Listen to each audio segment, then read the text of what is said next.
तो दोस्तों आज हम पढ़ेंगे पॉलिटी और पॉलिटी में मैं आपको कुछ इम्पोर्टेंट प्रश्नों को सॉल्व कराऊंगी जो एग्ज़ाम में से एक प्रश्न बनता है। तो चलिए प्रश्न संख्या 1 देखते हैं। भारतीय संविधान के किस भाग में पंचायती राज से संबंधित प्रावधान है? तो आपका ऑप्शन दिया है भाग 6, भाग 7, भाग 8 और भाग 9। तो पंचायती राज जो है वो भाग 9 में है। तो चलिए भाग 6 के बारे में जानते हैं। भाग 6 जो है उसमें राज्यों के बारे में है और भाग 7 में आपका ये निरस्त कर दिया गया है, ये आपका निरस्त हो चुका है। भाग 8 में केंद्र शासित प्रदेशों के बारे में चर्चा है। तो भाग 9 के बारे में जान लेते हैं। भाग 9 में आपका पंचायती राज से रिलेट है और ये 73वां संविधान संशोधन 1992 में ये इसका संशोधन हुआ था। और जो पंचायती राज जो है संस्थानों को इसको संवैधानिक दर्जा दिया गया और कानूनी रूप से मजबूत किया गया था। और पंचायती राज जो है ये भारत में 2 अक्टूबर 1959 ईस्वी को राजस्थान के नागौर ज़िले में लागू किया गया था पहली बार। तो चलिए पंचायती राज के बारे में हम कुछ जान लिए। अब आगे प्रश्नों को देखते हैं। प्रश्न संख्या 2 है, भारतीय संविधान के किस भाग में नगर पालिकाओं से संबंधित प्रावधान है? तो हमारा ऑप्शन दिया है भाग 4 को, भाग 9 को, भाग 14 को, भाग 22। तो हमारा ऑप्शन इसमें सही होगा भाग 9। प्रश्न संख्या 3 है, संविधान के किस भाग में ग्राम पंचायतों की स्थापना की बात कही गई है? तो हमारा ऑप्शन इसमें है भाग 3, भाग 4, भाग 5 और भाग 6। तो हमारा ऑप्शन इसमें सही होगा बी भाग 4। प्रश्न संख्या 4 है, भारतीय संविधान के निम्नलिखित अनुच्छेदों में से कौन सा अनुच्छेद राज्य के सरकारों को ग्राम पंचायतों को गठित करने का निर्देश देता है? तो हमारा ऑप्शन इसमें सही होगा ये अनुच्छेद 40। प्रश्न संख्या 5 देखते हैं। संविधान की 11वीं अनुसूची में निम्नलिखित में से क्या सम्मिलित है?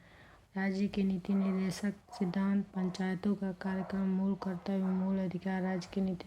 तो हमारा ऑप्शन इसमें सही होगा बी। प्रश्न संख्या 6 है,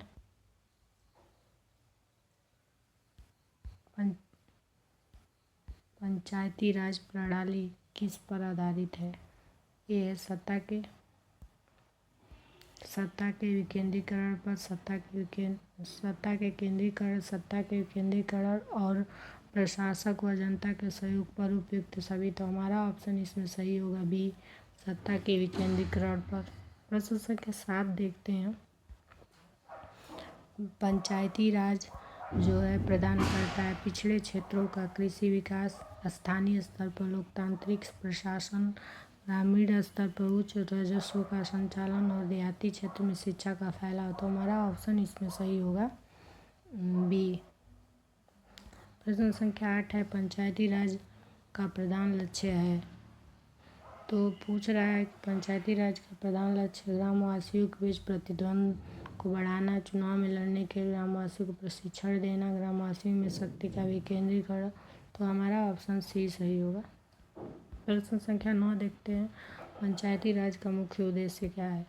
तो मुख्य उद्देश्य पूछ रहा है आपका, तो ऑप्शन ए है कृषि उत्पादन को बढ़ाना, रोजगार सृजित करना, जनता को राजनीतिक रूप से जागरूक करना, जनता को विकास मूलक प्रशासन में भागीदारी। तो हमारा ऑप्शन इसमें सही होगा डी। प्रश्न संख्या 10 है, 73वां संविधान संशोधन का संबंध किससे है? पंचायती राज से है। 73वां संविधान संशोधन 1992 ये संशोधन हुआ था और ये पंचायती राज संस्था को संवैधानिक दर्जा दिया गया था और कानूनी रूप से इसको मजबूत किया गया था। और ये लागू हुआ था 2 अक्टूबर 1959 को। पहली बार राजस्थान के नागौर जिले में लागू हुआ था। देखिए प्रश्न संख्या 11, 73वां संविधान संशोधन संबंधित है?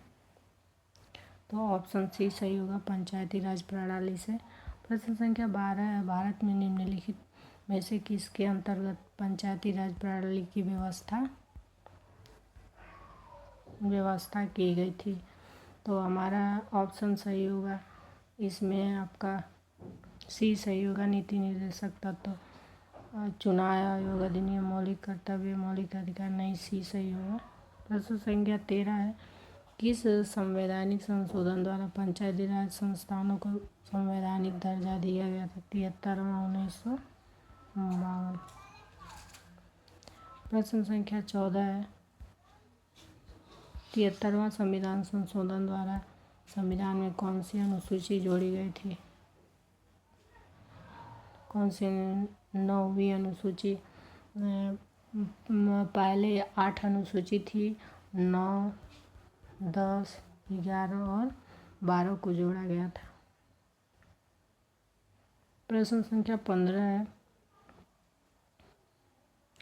क्षमा कीजिए अनुसूची पूछ रहा है, तो हमारा ऑप्शन सही होगा इसमें 73वां संविधान संशोधन अनुसूची 11वीं होगा, 11वीं जोड़ा गया था। प्रश्न संख्या 15, भारत के संविधान की 11वीं अनुसूची में कितने विषय हैं? 22, 24, 29, 32। तो हमारा ऑप्शन इसमें सही होगा, 29 विषय हैं। ये सारे प्रश्न इम्पोर्टेंट हैं, एग्ज़ाम में से एक प्रश्न बनता है। आज के लिए इतना ही, धन्यवाद।